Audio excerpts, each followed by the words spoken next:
সুখের অট্টালিকায় যে থাকে তারও মৃত্যু হয়, দুঃখের কুড়ে ঘরে যে থাকে তারও মৃত্যু। জীবনে যে কোনো দিন হাসে নাই সেও মরে যায়, যে কোনো দিন কাঁদে নাই সেও মরে যায়, সেও মরে যায়। শেষ পর্যন্ত আর কেউ থাকে না। না ফেরাউন ছিল, না মুসা আলাইহিস সালাম ছিল, নমরুদও নাই, ইব্রাহিম আলাইহিস সালামও, আবু জেহেলও নাই, নবী সাল্লাল্লাহু আলাইহি সাল্লামও নাই। মৃত্যুবরণ করতে হয়েছে সকলকে। আমার উস্তাদ মোহতারাম হযরত মাওলানা হাফেজ নুরুল হক সাহেব রাহমাতুল্লাহি আলাইহি, আমি মূলত হুজুরের ভালোবাসায় এই মাহফিল নিছি। উনি আমার সরাসরি উস্তাদ, শুধু উস্তাদ না, আমি তার কলিজার টুকরা ছাত্র, আমি তার খাদেম ছিলাম। দাওরায়ে হাদিসের বছর তিরমিজি শরীফ আমি হুজুরের কাছেই পড়ছি, ঢাকা চৌধুরীপাড়া মাদ্রাসায়। ছোটবেলায় নাহবে মীর জামাতে হুজুরের কামরায় থেকেই আমি নাহবে মীর জামাত পড়ছি, হুজুরের সাথেই খাইতাম একসাথে। যেদিন জানা যায় সেদিন আমি অনেক দূরে কোথাও মাহফিলে ছিলাম, কোনোভাবেই আমি মিলাইতে পারি নাই, আসার জন্য চেষ্টা করি, এই জন্য আমি আসতে পারি না। কথা হয়েছে আমার, মাহমুদ আমারে জানাইছে, কিন্তু আমি সুযোগ ছিল না আমার কোনোভাবে।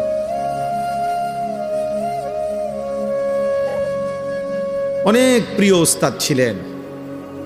তিরমিজি শরীফ যখন আমাদেরকে পড়াইতেন, পুরা দাওরায়ে হাদিসের সর্বোচ্চ ক্লাসে যত উস্তাদ পড়াইছেন, একেবারে কোনো লৌকিকতা ছাড়া, এটা সত্য কথা যে সবচেয়ে বেশি রেফারেন্স উদ্ধৃতি হাদিসের, আমরা লিখতে লিখতে কলম বাঁকা হয়ে যাইত, সবকে বৈশা হুজুরের শুধু অনবরত দলিল বলতেন। এক এক মাসআলা বলতে গেলে মানে লেখা ৩-৪ জনে মিলে লেখাও কুলাই তারতাম না হুজুরের, এত দ্রুত অনর্গল সব মুখস্থ বলতে পারত।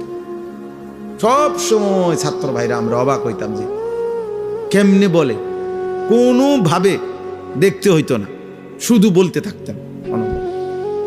আপনারা জানেন না উনি কত বড় আলেম ছিলেন।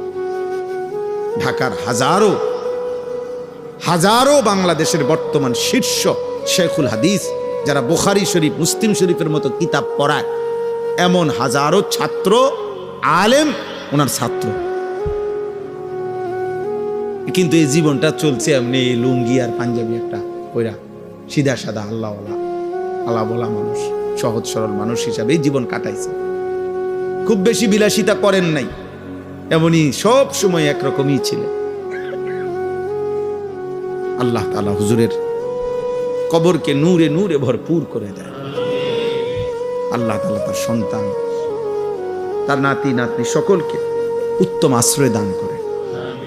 চলেন বাপ, আমি অনুরোধ করছি, দোস্ত আমার, বন্ধু আমার, হায়াতের কদর করা চাই, সময়ের কদর করা চাই, জিন্দিগির কদর করো নওজোয়ান। একদিন দেখবা তুমি কবরে চলে যাবা, তোমারে ডাকতে কেউ আসবে না। নষ্ট মানুষরে তেমন কেউ ডাকে না। চরিত্রহীনকে সে নিজেই চরিত্রহীন, তারে তেমন কেউ ডাকে না। চরিত্রহীন লম্পটকে নিয়ে কেউ ভাবে না। চোর, ডাকাত, জুয়ারি, মদখোর, নেশাখোর, গাঁজাখোর, ফুট্টাখোর, বাবাখোর, ডাইলখোর, নারী লুভি, বেহায়া, দুশ্চরিত্র, লম্পট, চাঁদাবাজ, সন্ত্রাসী, মাস্তান, এগুলারে কেউ ভাবে না। বরং যথাসম্ভব কুত্তার থেকে যেমন বাঁচতে চেষ্টা করে, এই মানুষরূপী জানোয়ার থেকেও মানুষ বাঁচতে চেষ্টা করে। এই বেশি কথা কইও না ভাই, অভ্যাস খারাপ। কি করে না করে বলা যায় না। যাও কোন রকম ফারিয়ে যাও। চরিত্রহীনকে নিয়ে কেউ ভাবে না, সবাই তার থেকে বাঁচতে চেষ্টা করে, সবাই তারে ফরহেজ করে চলে, ফরহেজ করে চলে। এই জন্য ভাইয়া, নষ্ট হয়ে গেলে আখলাক, চরিত্র, নিজের আখলাক, ভদ্রতা, এই পৃথিবীর তোমাকে নিয়ে কেউ ভাববে কোনো কারো হাতে সময় নাই, সময় নাই। বাস্তবতায় আমি একটা একটা ছেলেকে বললাম, একটা আমার জিন্দিগি ছেলেরা তোমাদেরকে নিয়ে, এজন্য বললাম ভাই, কোরআনুল কারীমের মধ্যে আছে। আজকে আমি আমার বাড়ি লাকসাম নাঙ্গলকোট, ওইখানে আমি আসরের আগ মুহূর্ত 4টা পর্যন্ত ওইখানে ছিলাম। ওইখান থেকে আসছি মূলত আমার বাড়িতে। আমরা ঈদের পর দিন সবসময় বাবা দাদার জন্য বাড়িতে আমার আত্মীয় স্বজনদেরকে মেহমানদারি করাই, দোয়ার আয়োজন করি, খাওয়াই, মেহমানদারি করি। ওই কারণে ওইখানে গেছি পুরা ফ্যামিলি নিয়ে। সময়ের অভাবে আমার দুই ছেলের বাসায় নামাই দিয়ে আসবো, এই সময় ছিল না। ওরা আমার সাথে নিয়ে আসছি গাড়িতে করে। একজন ঘুমাইতে এই পর্যন্ত আইছে, মাগরিবের আগ পর্যন্ত ওরা আছে, এখানে আছে। তো বলতেছিলাম, ওইখানেও আমি বলছি কোরআনুল কারীমের মধ্যে আছে হযরত মুসা আলাইহিস সালাম এবং হযরত খাজির, মানে যারা আমরা খিজির আলাইহিস সালাম কই, মূলত শব্দটা হলো খাদির। তো খাজির আলাইহিস সালামেরই মূলত নাম। যাই হোক, তো উনি চলার পথে একটি এলাকায় একটা ভেঙে পড়তেছে, দেওয়াল সোজা করে দিছে। সংক্ষেপে বলতেছে আর কি, মানে ওখানে আছে খাজির আলাইহিস সালামকে মুসা নবী জিজ্ঞেস করছে, এই মহল্লাবাসী আমরা একটু খাবার চাইলাম, আমগরে দিল না, মেহমানদারি করলো না, এক গ্লাস পানিও দিল না আমগরে। আমনে আরো তাগো ভাঙা দেওয়াল, মানে পড়ে যাইতেছে কাঠ হওয়া দেওয়াল, আমনে আরো তাগো সোজা করে দিলেন, তাদের উপকার করলেন। তখন তিনি বলছিলেন মুসা নবীকে, শোনো, এই কাঠ হইয়া যাওয়া দেওয়ালটার নিচে একজন ইমানদার নেককার বাবা মা তাদের এতিম সন্তানের জন্য, 2টা এতিম বাচ্চার জন্য তারা এখানে মাটির নিচে সম্পদ স্বর্ণ রৌপ্য পুঁথা রাখছে। এটা যদি এখন পড়ে যায় আর এর উপরে যদি মাটি পড়ে যায়, তাহলে হয়তো একটা সময় ওরা, এই বাচ্চাগুলো সাবালক হইয়া ওইটা খুঁজে পাবে না। এই জন্য আমি ওয়াল সোজা করে দিছি। কেন? তাদের বাবা মা ছিল নেককার। এই জন্য বাবা মার নেককার হওয়ার বরকতে, সালেহাইন এর বরকতে পরবর্তী প্রজন্ম তারা পর্যন্ত উপকৃত হয়েছে। আমাদের দেশে মুরব্বীরা এটা বোঝে।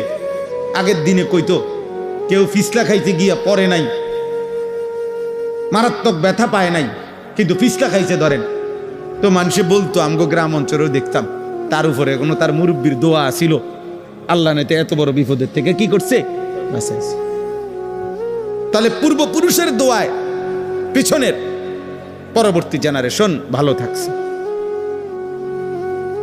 অতএব তোমরা এটা মনে রাখো, তোমরা যারা নারী, ছবি, মোবাইল, অশ্লীলতার, নামাজ নাই, সেজদা নাই, আল্লাহ নাই, রাসূল নাই, এইভাবে তোমরা যারা জীবন শেষ করবা, তো তোমাদের পরবর্তী প্রজন্ম এর কি পরিণতি ভোগ করবে তুমি ভাইব।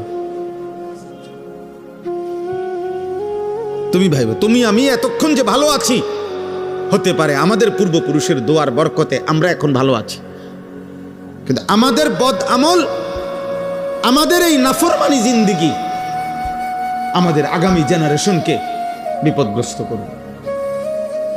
তিনের ছোট্ট বাচ্চার কি অপরাধ, হাজার ছোট্ট বাচ্চার কি অপরাধ, এমন বিপদ যদি আমাদের উপরে আসে, এমন বিপদ যদি আমাদের উপরে আসে,